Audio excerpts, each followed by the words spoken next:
Bonsoir à tous, nous sommes toujours ravis de vous retrouver pour l'information sur RTI 1. La Côte d'Ivoire démarre le recensement biométrique des fonctionnaires et agents de l'État. Selon la ministre d'État, ministre de la fonction publique, cet exercice va permettre de renforcer la sécurité et la fiabilité de la base de données. Il s'agit aussi d'optimiser la gestion des ressources humaines à l'échelle nationale. Le comité technique de suivi du plan national de développement PND 2021-2025 dresse un bilan au titre de l'année 2023. Les réalisations et les défis de ce PND ont été passés en revue avec les partenaires techniques et financiers de la Côte d'Ivoire, comme l'Union européenne et la Banque mondiale. C'est un exercice de transparence et de redevabilité. Dans le dossier EcoPlus ce soir, nous parlerons des défis et opportunités de ces plans nationaux de développement dont la Côte d'Ivoire se dote régulièrement. Dans le domaine de la formation professionnelle, une délégation bissau-guinéenne conduite par son ministre de l'Éducation nationale et de l'Innovation scientifique séjourne en ce moment en terre ivoirienne. Ils sont venus s'imprégner du modèle ivoirien en matière de formation professionnelle. Le ministre de l'Éducation nationale et de l'Innovation scientifique de la Guinée-Bissau est en visite de travail et d'amitié en Côte d'Ivoire. Eri Mané a une séance de travail avec son homologue ivoirien, Nguessan Kofi, ministre de l'enseignement technique, de la formation professionnelle et de l'apprentissage. Avec sa délégation, il est venu s'imprégner du modèle ivoirien en matière de formation professionnelle. En l'occurrence, l'école de la deuxième chance et l'Académie des talents. Nous sommes là pour visiter le Côte d'Ivoire, profiter de l'expérience technico-professionnelle de la Côte d'Ivoire. Profiter aussi de le curriculum scolaire de Côte d'Ivoire pour qu'on puisse être dans le même niveau dans l'UEMOA.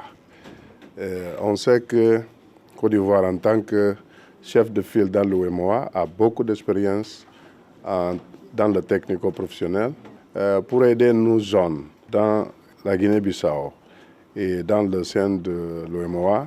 Je voudrais remercier le président Sissoko Ambalo qui a autorisé son collaborateur, le ministre Eri Mané, à venir en Côte d'Ivoire pour s'enquérir un peu de notre expérience en matière de formation professionnelle, surtout aussi de l'enseignement technique et d'apprentissage, afin qu'on puisse avoir des projets communs. Ces projets seront destinés à renforcer les capacités des enseignants de nos deux pays respectifs, mais aussi à renforcer les capacités des jeunes de la Guinée-Bissau dans certaines structures en Côte d'Ivoire. Plusieurs rencontres et séries de travail attendent la délégation bissau-guinéenne à Abidjan. Aujourd'hui, 28 mai, c'est la 10e journée mondiale de l'hygiène menstruelle. Une journée pour réfléchir sur la question de la précarité menstruelle qui touche des millions de filles et de femmes dans le monde. Avoir accès à l'eau, aux sanitaires et aux serviettes hygiéniques pendant la période de menstrues n'est pas aisé pour toutes. À cela s'ajoutent les tabous et les stéréotypes. Nos reporters se sont intéressés au sujet. Dans l'édition de 20h, vous verrez des témoignages de jeunes filles, mais aussi des initiatives pour réduire la précarité menstruelle. Dans l'actualité internationale, à Gaza, au moins 21 morts dans une nouvelle frappe israélienne au sein d'un camp de déplacés dans l'ouest de Rafah. La défense civile de Gaza en a fait l'annonce ce mardi. Le ministère précise que 64 personnes ont été blessées, dont 10 souffrant de blessures très graves. Et puis en sport, le président de la Fédération camerounaise de football, Samuel Eto'o, a une vive altercation avec le nouveau sélectionneur des Lions indomptables, Marc Brice. Président de la FECAFOOT depuis 2021, l'ancien attaquant n'a pas digéré que le technicien belge soit nommé à la tête des Lions indomptables par le ministère des Sports sans son accord pour succéder à Rigobert Song après l'élimination donc en 8e de finale de la CAN 2024 contre le Nigeria. Merci de vous informer sur RTI 1. L'actualité dans nos régions, c'est tout de suite. Et le journal avec grand plaisir à 20h.